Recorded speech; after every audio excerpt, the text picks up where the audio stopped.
Sam Seder on the Majority Report on the phone. It's a pleasure to welcome back to the program the James S. McDonald Distinguished University Professor at the University of Princeton, Eddie Glaude. Eddie, welcome back to the program. Oh, it's a pleasure, Sam. It's a pleasure. Yesterday was, I think, one of, obviously we're talking about the hearings, or the hearing, I should say. And right now, I know that the committee is on its way to a vote. Give me the top line for you in terms of, because I think what we saw yesterday was a seminal moment in our politics, in our culture, in our society, across the board. I don't know how this is going to turn out. Nobody does, I think, at this point. But this is just like one of those moments where I think it's just sort of what's been going on just comes into relief and crystallizes in a moment. Yeah, it's very difficult to kind of to summarize it because it so much happened on so many different levels. On the one hand, we saw the complete kind of shattering of the nominations process. The Judiciary Committee, that process has been broken, and this was the culmination of that. Another thing that we saw is that this society remains a deeply and profoundly sexist and patriarchal society. That Dr. Blasey Ford's courage was summarily dismissed. I think what the Republicans did yesterday was not only condescending, it was horrifying on so many different levels. And then thirdly, Sam, I would say that it became very clear to me that these people aren't interested in governing the country, that they are so focused on their base, and that base consists not just simply of the stereotypical Trump voter, but big money and the like, that they are willing to throw any pretense of democracy out the window. So profoundly sexist, a broken process, and a deeply anti-democratic sensibility was revealed to me. Was revealed yesterday. Those are the three things that stand out to me. I have to say that I think we had talked about you coming on before we knew how the timing of this would work out. But when I saw Lindsey Graham's performance and Kavanaugh's in his opening statements, where he is yelling and there is just such an aggrievement. I really did think of your last book, Democracy in Black, when you talked about the racial value gap, and it was clear that for those men. Very convenient, but for those men on the Republican Judiciary Committee, the only Republicans on the committee are men, and Brett Kavanaugh. There is also there's a gender gap there. There's the value gap exists across gender. They can sit there and say that and be moved and be aware that. Many of their constituency are moved by what Blasey Ford had to say, and that she comes across as incredibly credible.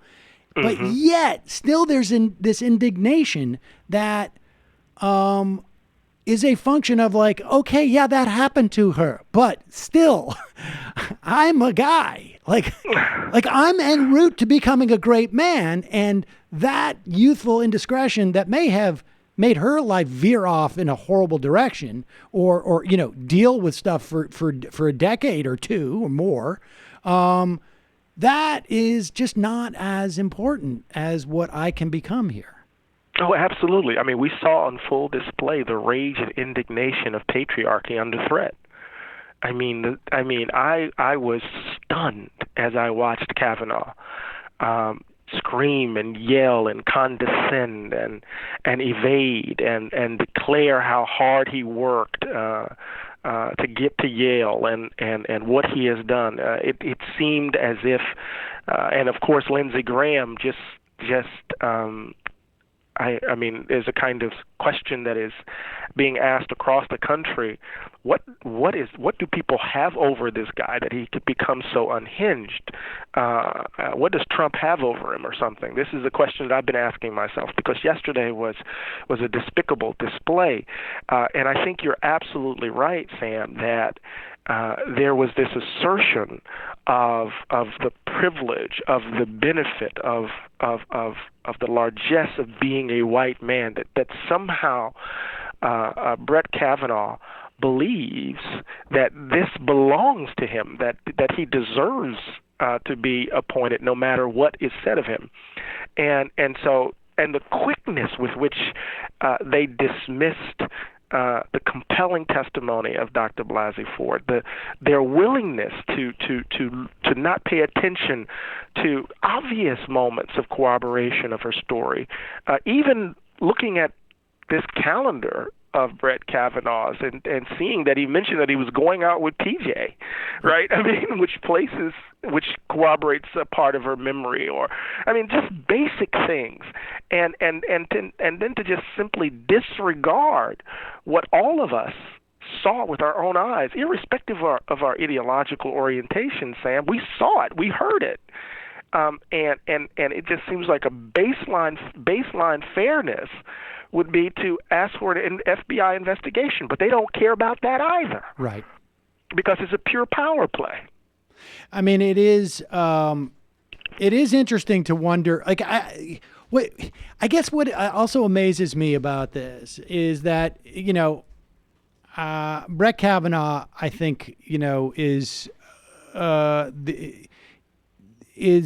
certainly, I think, an emotional type, right? Let's put him aside for a moment. Lindsey Graham, that was obviously highly performative. Maybe he was upset about something. Maybe something, triggered him in some way. But the idea that those performances were enough, right? Like, it had nothing to do with in any way impeaching her testimony at all. There wasn't even an attempt to impeach her testimony. And like you said, like, it would be just an amazing, like, she doesn't know this guy, but she knew the people he was hanging out with, right? Like down to almost like the week. I mean, that's an amazing coincidence, but there was no attempt to impeach at all. It was all just, this is just not the deal that we made when we got born as a white guy. Right. I mean, and the moment, I mean, if you look at the line of argument was basically a kind of a characterization of a Democratic plot to harpoon Kavanaugh's nomination. So it was really all about timing. The focus was on the timeline, right? When the claim was made, right? Why didn't they reveal the letter to the FBI? Why didn't Dianne Feinstein do X, Y, and Z? The Democrats are trying to do X, Y, and Z. None of that speaks to the veracity of Blasey Ford's claim. So let's just stipulate to this. Let's just stipulate to the fact that the Democrats were playing politics. Let's just say that's true. Shocking that a political party would do that, but okay. Yeah, and we know that Lindsey Graham, even earlier in this in the hearing, said that, why are we being naive? One side won; they get to choose who they want to choose. Right. He called it raw politics at that moment. He was very explicit about that. So let's just stipulate to the claim that the Democrats are playing politics, right? But we do know that they didn't play this card with Neil Gorsuch. So why would they play this card with Brett Kavanaugh? Well, it might very well have something to do with the fact that the claims bear some merit, that they're truthful in some way, right? So the question that needs to be asked is not whether or not the Democrats are playing politics. The question that needs to be asked is whether or not Brett Kavanaugh assaulted or attempted to rape Dr. Ford. But the Republicans aren't interested in that question. because they're not assessing the character and fitness of Brett Kavanaugh. They're engaged in a pure power move. They want to take over the court, and they don't give a damn about what anybody else thinks. And they specifically don't give a damn about Dr. Blasey Ford and other women who have been assaulted across the country who dare to be courageous and come out. I mean, it's just clear. So they're focusing on timelines and not, as you say, as you mentioned, not engaging in any honest, genuine, good faith effort to assess Dr. Blasey Ford's claim. They didn't take the claim seriously. And at the end of the day, Sam, when women say, believe me, that's what they're saying. Take what I'm saying seriously, right? It's not just simply just assume that I'm telling the truth. Right. Take what I'm saying seriously. And they refused to do it. It was disgusting. So here, okay, let's play this out a little bit. And I guess, we don't know, and maybe it's unfair for me to say, like, this worked with their constituency, right? I mean, like, to a certain extent, their constituency is one person. Maybe it's Donald Trump on some level. He is willing to use his political cachet and continue to back Kavanaugh. And it sounded like, at the break after Ford had spoken, that maybe that wasn't going to happen, frankly. Mm-hmm. But Kavanaugh came out there, properly aggrieved, yelling, being belligerent. So there's a couple things at play here. One is Brett Kavanaugh lied in a way that I think is relatively unique to American politics. Like, there was, like, the lies that he told about Devil's Triangle or Boofy or whatever it is. I mean, the lying about what would you do? Would you want an FBI investigation? Like, it was one of those lies where everybody in the room knew he was lying. Mm-hmm. No one said it really explicitly, and it doesn't matter. Like, that is, to me, an MO that Trump has introduced. I mean, we've seen it. It's in the past. There's been, like, Bill Clinton just deny, but on a very sort of narrow thing. This guy's lying about a whole host, almost everything he had an opportunity, whether it was relevant or not, he was lying about. Mm-hmm. Had a beer. I like a beer. I mean, and everybody knew it, but yet there's no consequence anymore for it. Sam, that's a wonderful point. I mean, we've all been talking about what are the implications of Trump's manic lying. People have been talking about norm erosion. Folks have been talking about or describing it as we've entered a post-truth moment, post-fact moment. At a certain level of abstraction, what we are witnessing is the erosion of the possibility of engaging in serious deliberation about matters that confront the polity, right? So what does it mean to be able to lie brazenly and not be held to account? And so yesterday, not only did he lie about the Devil's Triangle, that it was a drinking game only, he lied about Renate alumnus. Mm-hmm. He lied about Ralph. Any of us, all of us, who I don't know anyone who's gone to college. Ralph is like the porcelain altar. We know what that is, right? Right. I mean, you can't just talk about having a sensitive stomach, right? We don't use that word with a sensitive stomach. It's just not how ordinary language use goes with that word. So what was so fascinating is that he was lying in these very in these instances where it didn't require him to lie, which suggested that he was probably, I mean, it's a continuation of a broader set of lies that he would not be held to account. So what to answer to respond to your point is that what we get in in light of this, it's just a raw exercise of power, just the assertion of will. And so you just get manufactured outrage on the part of the Republican Party, represented by Lindsey Graham, who's suddenly outraged because the Democratic Party wants to hold this seat open. He kind of say, do you have any sense of irony? Right. Just completely unaware. And so you get manufactured outrage on behalf of a power move. And we're seeing it now as the Judiciary Committee is preparing to just move him forward.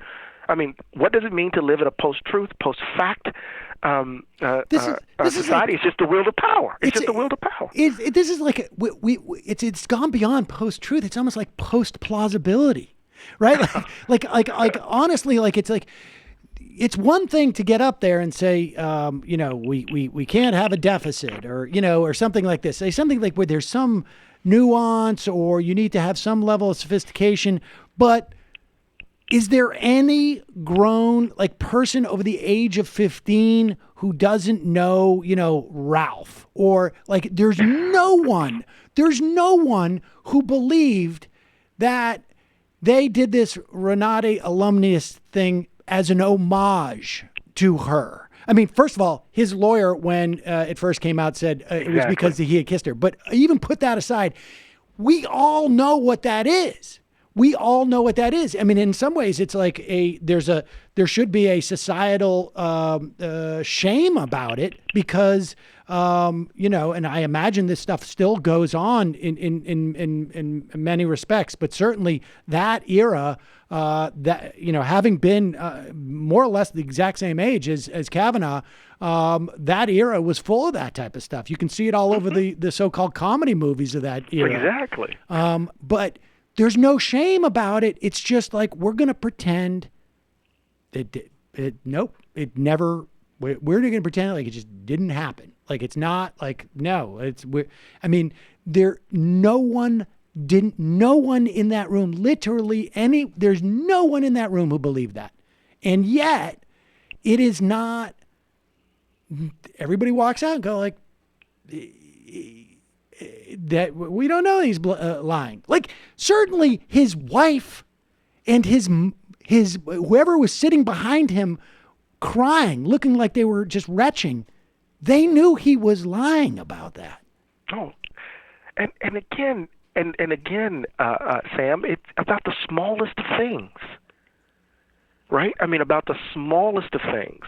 Why lie about Ralph? I mean, it doesn't make any sense to me, and well, it does make sense to me because At the end of the day, it's just a brazen exercise of power. The Republicans don't give a damn about the nation. They only care about theirs. There's the outrage of talk radio, conservative talk radio. There is the propaganda of Fox News. There is this perceived base that was clamoring for the Republican Party to demonstrate a spine. Of course, there's Donald Trump and his own self-interest in having Kavanaugh on the court. It didn't matter it doesn't matter what this might mean for the institution. It doesn't matter what this might mean for women and girls and boys across the country, and men as well who have been subject to sexual assault. They don't give a damn. And so what we saw yesterday is this extraordinary juxtaposition. We saw the thoughtfulness and compassion of Dr. Blasey Ford as she came forward to give voice to one of the most traumatic experience in her life up to this point. And then we saw the belligerence of patriarchy being challenged. Right. For those of us who have sent their kids to private schools, for those of us who know people who've gone up in that, who grew up in that environment, it was an exaggerated version of what we've seen and what we know in every shape, form, and fashion. And again, for me, it was horrifying. I keep coming back to your notion of that value gap, because he's lying about the Renati alumnus thing, and he's lying about drinking, and he's lying about all those things because they are, they take it, the story of him, the narrative about him, a step closer to that incident being true, that Ford's claims being true. And he knows it, and everybody else knows it, that if he's to give up that ground in any fashion, that they're going to be very close. They're going to be a little bit closer, and it's going to be much harder to ward off those charges, right? And I just, it just has to be, they don't think her, and I'm not even talking about like forget the politicians, the people sitting behind him. They don't think her life was valuable enough to warrant, like if the charge had been he regularly broke into BMWs in high school and stole radios from guys just like him, he would have been in more hot water, I think.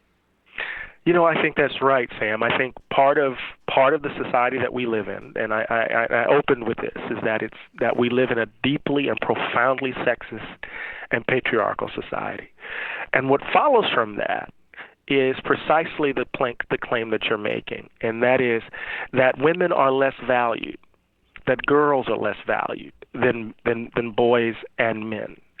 And the fact that particularly white heterosexual men are accorded a certain kind of status, are assumed to have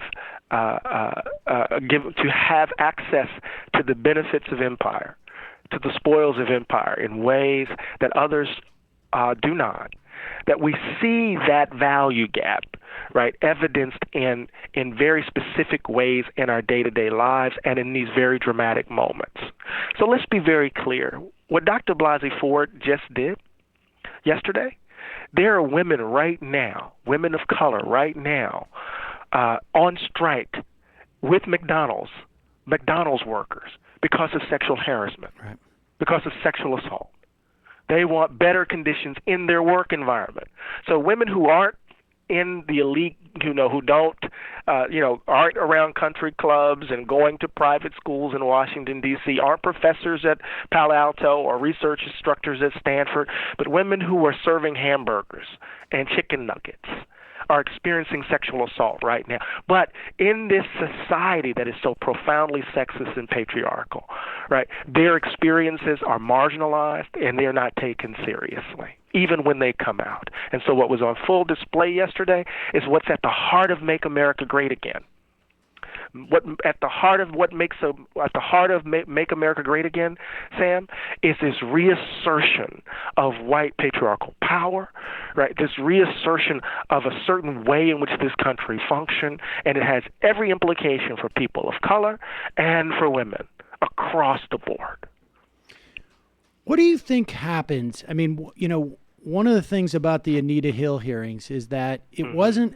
It seems to me, at least in terms of maybe not even, I don't even know if it's ever reached the broader popular conscience, to be honest with you, because, but that it wasn't until years later that we heard there were 3 other women who were going to corroborate Anita Hill's charges, right? If they vote to make this guy a Supreme Court justice on Monday or Wednesday or whenever the final vote is going to be, how many days, we're not talking years now, how many days or weeks is it going to be before we hear more about Brett Kavanaugh? I mean, right now we have 11 lawmakers in Maryland who are calling for Montgomery County to investigate the sexual assault allegations against Kavanaugh. I don't know if Hogan can stop it or will, but, if Ben Jealous gets up there and says, like, I vow to open up this investigation if I become governor, and then Ben Hogan feels some pressure to do it. I mean, what happens if we have, because we sort of know this stuff about Clarence Thomas, right? Mm-hmm. But the time has made, we United States of amnesia, you're talking about years, people forget about that. But if we're talking weeks, if we're talking before the midterm, if we're talking before this guy gets even sworn in, after a couple of days that 2 or 3 more people come out and say something. I mean, where are we then? Well, I mean, one of the things that we do know is that what we're witnessing and experiencing is the debasement of the institution of the Supreme Court.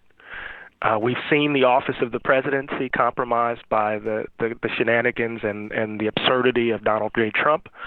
We know that the Congress is dysfunctional, that Mitch McConnell and Paul Ryan are complicit in some ways degrading the role and function of the House of Representatives and the Senate.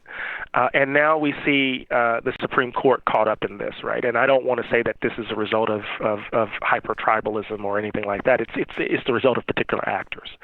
So Sheldon Whitehouse Senator Whitehouse on Morning Joe this morning said very clearly that he will continue to pursue, whether Judge Kavanaugh is appointed to the court or not, he will continue to pursue the claims of Dr. Blasey Ford and other women. He said they deserve their hearing. So we already know that politicians on the Hill will continue, particularly on the Democratic side, will continue to investigate this. So the possibility of an investigation and the conclusions of that investigation that may lead to the impeachment of Judge Kavanaugh, that's already on the table. And then what's different about this current moment, Sam, and the Clarence Thomas, Anita Hill moment is the fragmentation of the media market. And what I mean by that is that the quickness, the breadth, the quickness, the speed of events are such that as soon as if McConnell forces a vote and they swear this guy in, the quickness with which folks will come forward, the quickness with which it will be investigated, and the claims, it's going to be mind blowing.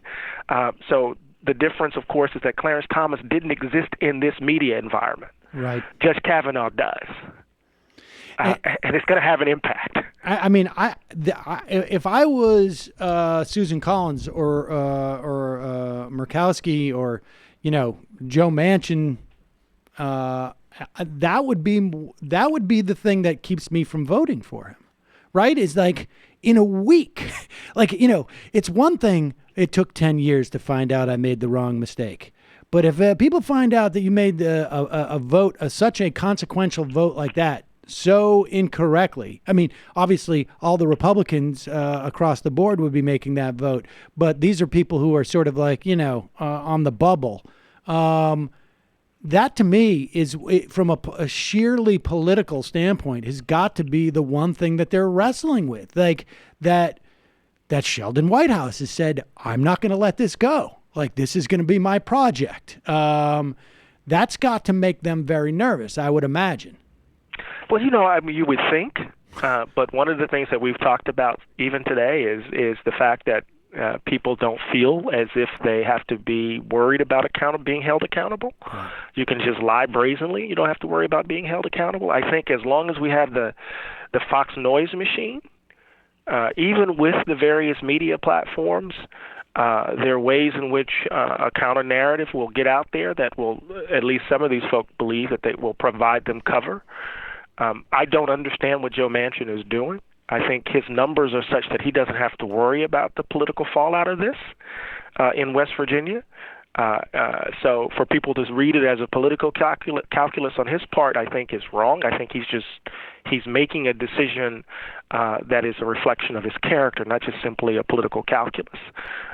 What Senator Murkowski and Collins are doing is I think a little bit more complicated. What Senator Flake has just declared, that he is going to vote for Kavanaugh. All of these folks are in some ways afraid of Fox News and what they can gin up, the conservative talk radio and what they can gin up, a base that is that can be not just simply vicious, but can actually have material and tangible effects on folks' lives. So I think you're right that they should be concerned, but I think they understand that they have cover, and then there's some other consequences that may follow, if that makes sense. Yes. All right. So let's just move on to the last part about this. Sure. Like, what's interesting to me too is that George Bush is out there whipping on behalf of Brett Kavanaugh. No one sitting on that committee is named Donald Trump. Almost everyone on that committee on the Republican side has been a Republican for years prior to Donald Trump. Like, are we at a moment now? And I know George Bush, never Trumper, or as close as you can get as a former president to declaring one. So, but are we at the moment now where people are going to understand, like, this is Donald Trump is symptomatic of a problem with the Republican Party. He's not the problem with the Republican Party. I hope so. I really do. I've always said that Donald Trump was just an exaggerated indication of the rot at the heart of the country. When I was on television with Rick Wilson, and who's also a never Trumper and a Republican operative, and I was saying, if you're going to be a never Trumper, shouldn't you condemn the context, the soil that made Trump possible? Exactly. And Wilson said, you're right, there are deeply racist elements, deeply problematic elements in the Republican Party. But, in 1967, Sam, Dr. Martin Luther King Jr. gave a speech at Stanford University. And it was part of he was talking about the Poor People's Campaign, but he prefaced it with this kind of formula. He said he came to realize that people were more outraged by Bull Connor's dogs and his behavior than they were about segregation. And I bring that up because people are more outraged. A lot of these never Trumpers are more outraged by Trump's behavior than they are about the policies. Absolutely. And so as long as Donald Trump is giving them tax cuts, as long as Donald Trump is deregulating, as long as Donald Trump is putting money in their pockets, as long as Donald Trump is appointing conservative judges, all of these folk, right, are going to, under cover of night, support this guy. They just don't like the way he behaves. Right. Period. He's just a little bit too obnoxious, but at the end of the day, he gets the job done. Exactly.